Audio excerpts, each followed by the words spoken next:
Salam baik buat sahabat channel Kisah Keramat. Semoga menghibur. Yuk, kita mulai kisah ceritanya. Di sebuah desa terpencil di kaki Gunung Wilis, Jawa Timur, hiduplah 3 wanita bersaudara yang terkenal akan kecantikan mereka. Ratri, Ayu, dan Sari. Kulit mereka seputih melati, rambut mereka panjang terurai hitam legam, dan mata mereka bercahaya layaknya bintang di malam hari. Banyak pemuda desa yang mengagumi ketiganya, namun tak satu pun berani melamar.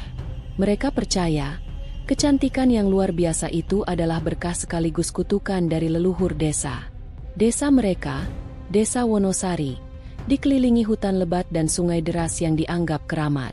Konon, sungai itu menjadi tempat bersemaya makhluk-makhluk gaib, termasuk satu yang paling ditakuti.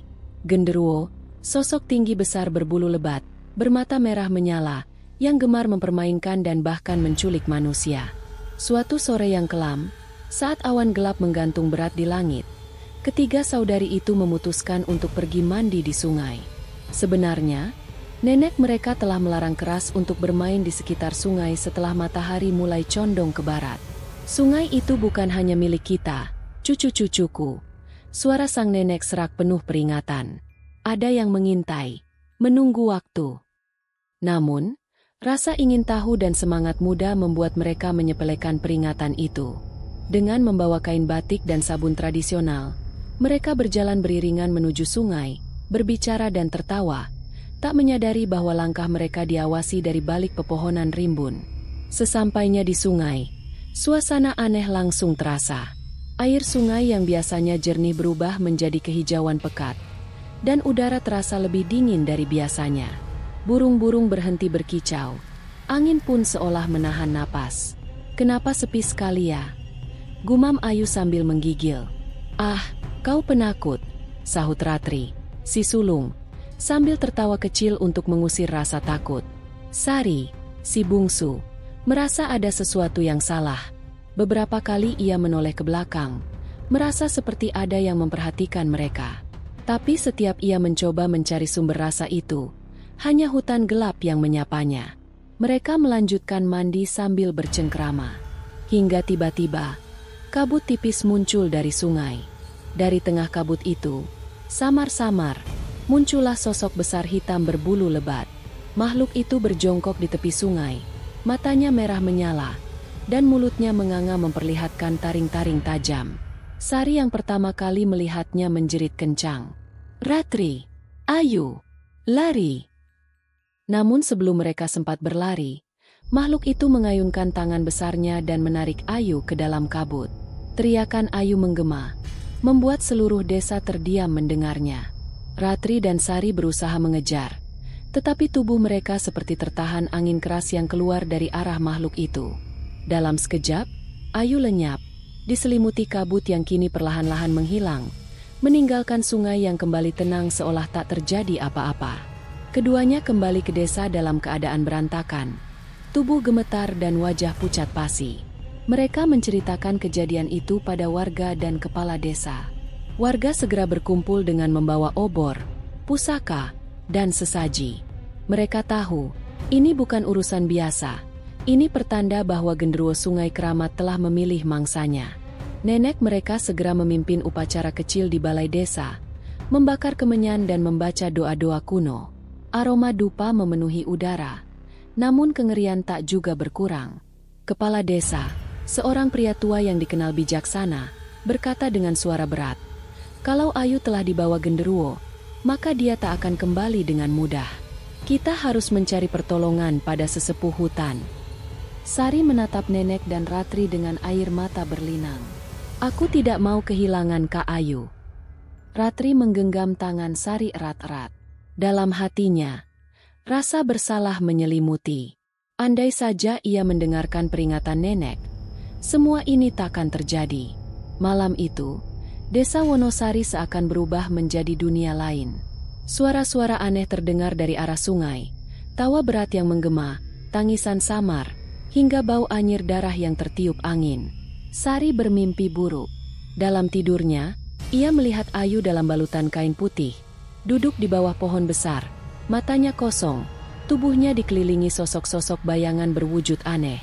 Dalam mimpi itu, Ayu berbisik, "Tolong aku sebelum terlambat." Pagi harinya, dengan tekad bulat meski ketakutan mendera, Ratri dan Sari memutuskan mereka akan menyelamatkan Ayu, apapun risikonya. Mereka pergi menemui Mbah Darmo, sesepuh hutan yang dikenal memiliki kemampuan berkomunikasi dengan makhluk halus. Rumah Mbah Darmo berada di pinggiran hutan, penuh dengan ukiran kayu aneh dan gantungan jimat-jimat. Mbah Darmo menyambut mereka dengan mata tajam yang seolah menembus jiwa. "Aku sudah tahu kalian akan datang," katanya lirih. "Tapi jalan yang kalian pilih berbahaya. Genderuwo itu bukan makhluk biasa. Ia telah mengikat saudari kalian dengan perjanjian darah." Ratri menunduk. Suaranya bergetar. "Apapun, Mbah, tolong bantu kami." Mbah Darmo mengangguk perlahan. Ia mengambil kendi tanah liat, membuka tutupnya, dan dari dalamnya keluar asap putih yang membentuk wajah Ayu, wajah yang tampak tersiksa. "Masih ada harapan," kata Mbah Darmo. "Tapi kalian harus masuk ke alam mereka, melewati gerbang tak kasat mata, dan menghadapi makhluk-makhluk yang lebih mengerikan dari kematian itu sendiri." Sari menggenggam tangan Ratri, berusaha menahan air mata. "Kalian siap?" tanya Mbah Darmo. Keduanya saling pandang, menelan ludah keras-keras, sebelum akhirnya mengangguk dengan gemetar. Mbah Darmo mengangguk pelan, kemudian menyiapkan ritual yang akan membawa mereka ke alam gaib, alam tempat Genderuwo dan Ayu kini berada.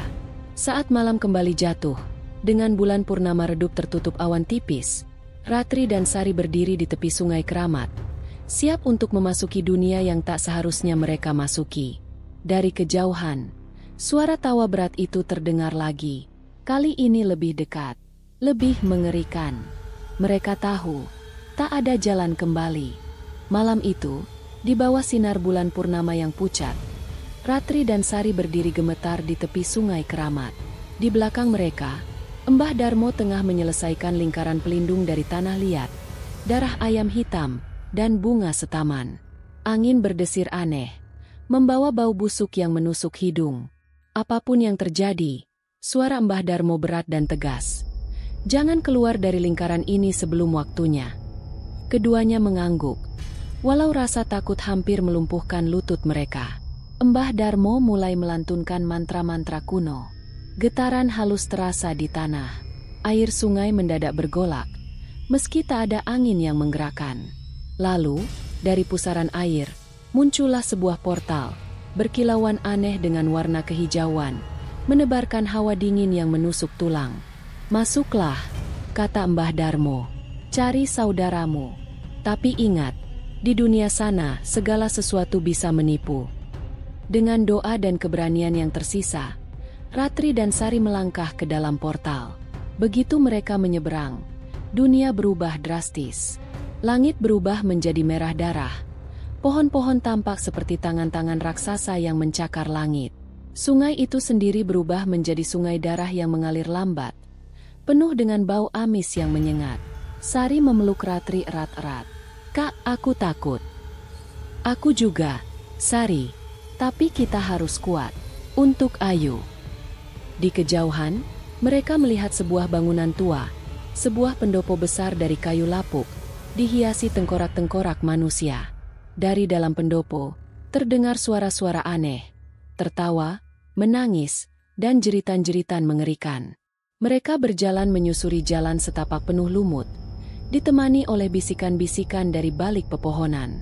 Beberapa kali bayangan hitam besar berkelebat di antara pohon-pohon, namun anehnya, tak satu pun berani mendekat ke mereka. Mungkin karena mereka masih dilindungi mantra Mbah Darmo. Namun perlindungan itu tidak sempurna.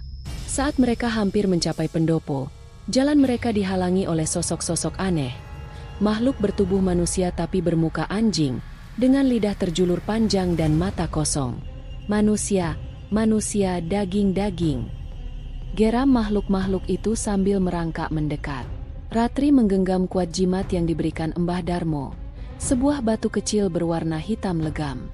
Ia mengangkatnya tinggi-tinggi sambil meneriakkan mantra yang diajarkan. Sinar putih keluar dari batu itu, membuat makhluk-makhluk anjing menjerit keras dan berlari ke kegelapan. Sari hampir pingsan karena takut, namun Ratri menarik tangannya keras-keras. "Ayo!" Sebelum mereka kembali, mereka akhirnya mencapai pendopo. Dari celah-celah kayu lapuk, mereka melihat sosok Ayu. Tapi Ayu tampak berbeda. Matanya kosong, tubuhnya mengenakan kain putih kusut, dan di lehernya tergantung kalung hitam berukir lambang aneh. Di sampingnya berdiri sosok besar. Tak lain adalah genderuwo itu sendiri. Tubuhnya setinggi hampir 3 meter, dengan bulu hitam pekat, taring panjang, dan tangan sekuat akar pohon beringin. Di matanya ada kilatan kebanggaan, seolah ia memamerkan kepemilikan atas Ayu. "Dia milikku sekarang," suara genderuwo bergemuruh, seolah berbicara langsung ke dalam kepala mereka.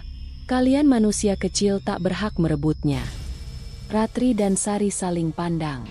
Mereka tahu ini saatnya bertarung, bukan dengan kekuatan fisik, tetapi dengan keberanian dan kekuatan hati. Mbah Darmo telah memberi mereka satu petunjuk sebelum masuk ke dunia ini.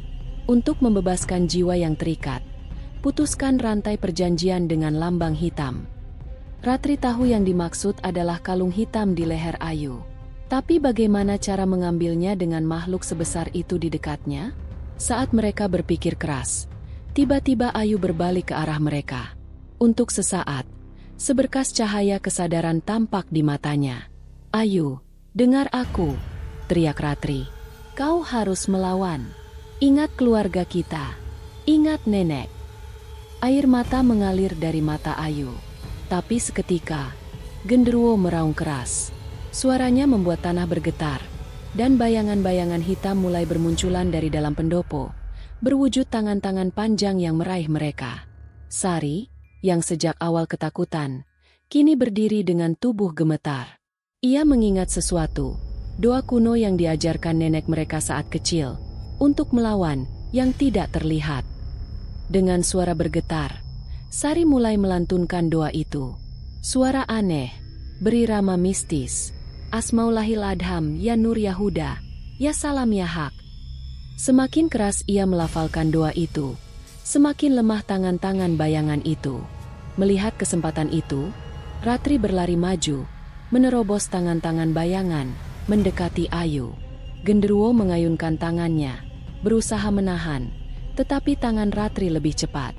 Dengan sekali tarikan keras, Ratri memutus kalung hitam dari leher Ayu. Seketika itu juga, genderuwo mengaum marah. Tubuh Ayu roboh ke tanah. Tanah berguncang, pendopo itu mulai runtuh, dan portal yang menghubungkan dunia gaib dengan dunia manusia mulai bergetar. "Tangkap mereka!" raung genderuwo. Makhluk-makhluk aneh bermunculan dari segala arah, menghalangi jalan mereka kembali. Dengan sisa tenaga, Ratri menggendong Ayu. Sari, yang masih terus melantunkan doa, menggenggam erat batu jimat dan menerobos kerumunan makhluk bayangan. Mereka berlari secepat mungkin menuju portal yang mulai mengecil. Di belakang mereka, genderuwo mengejar. Langkah-langkahnya menggetarkan tanah seperti gempa kecil.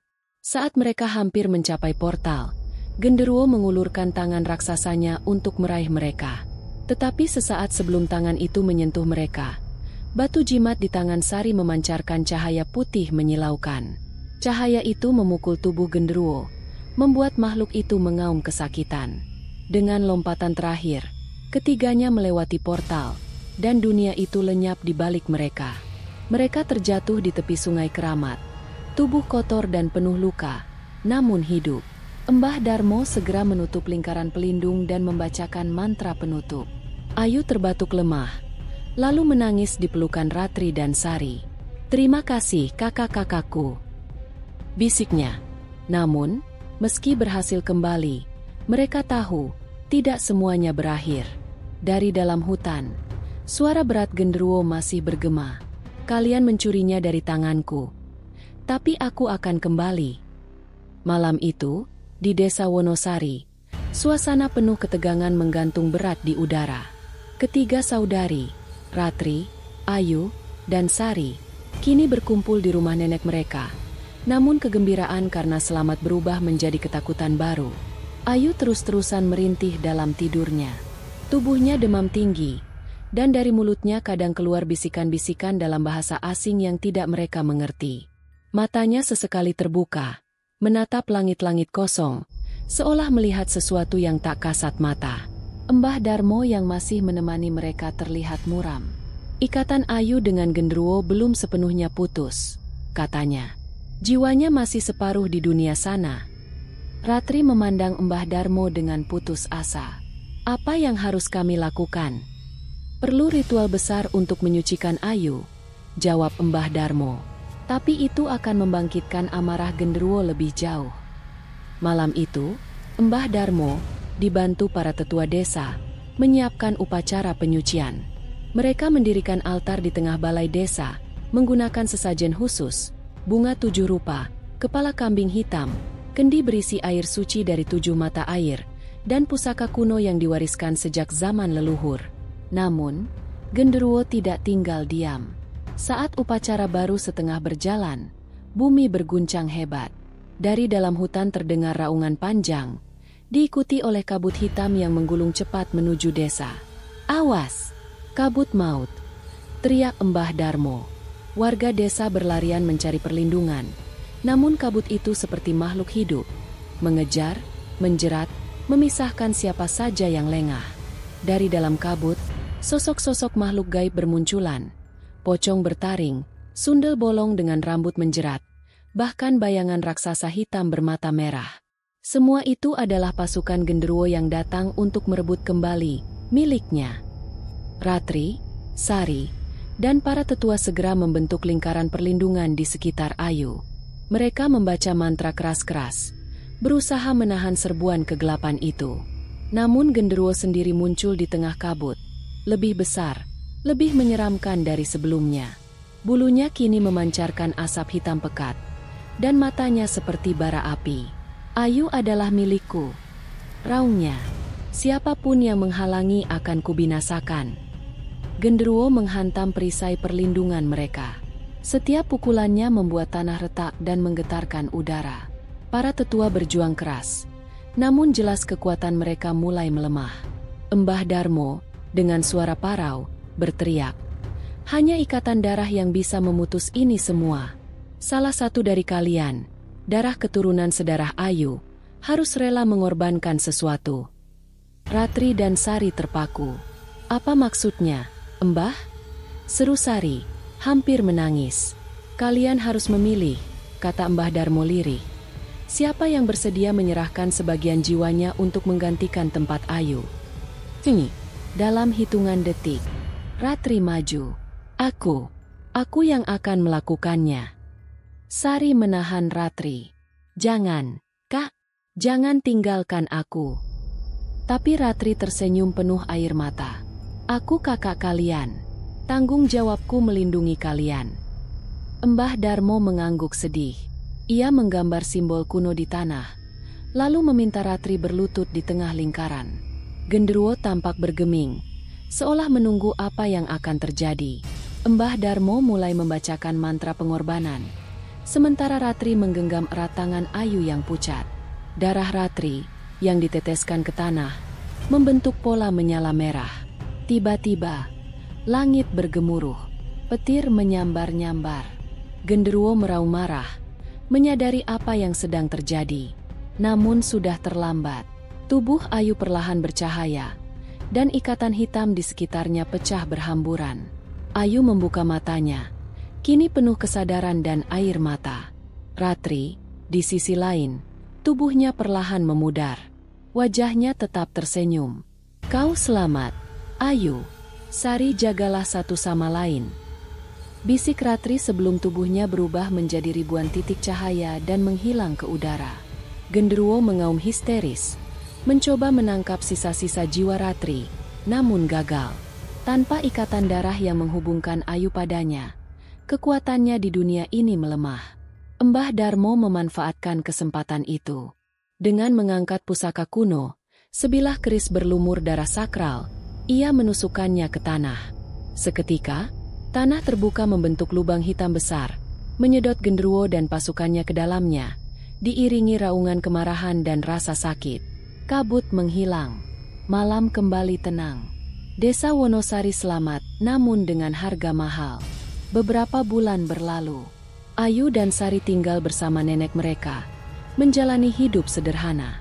Tapi setiap malam, Sari bermimpi tentang Ratri, berdiri di pinggir sungai, tersenyum, menjaga mereka dari kejauhan. Dan di tengah angin malam, jika kau berjalan di tepi sungai keramat itu, kadang terdengar bisikan lembut, "Aku di sini menjaga kalian." Namun, di kedalaman hutan, suara berat yang mengerikan kadang masih terdengar samar. Genderuwo itu belum sepenuhnya musnah. Ia hanya menunggu waktu untuk kembali membalas dendam.